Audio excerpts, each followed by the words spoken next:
Guys, magluluto tayo ng dinengdeng, inabraw, peruano.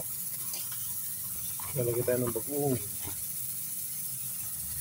Lagyan na natin tong talong. Lagyan na rin natin tong sitaw. Ayan. Lagyan din natin yung bunga ng malunggay na sinalipsip ko. Kaya binalatan ko yan. Lagyan na rin natin yung okra at saka ampalaya. Ayan. May isang sili pa na panigang. Ayan. Sarap ang pabango din yan. Isunod natin yung kulitis.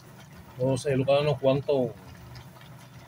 Sa Tagalog, kulitis. Bisaya, kulitis.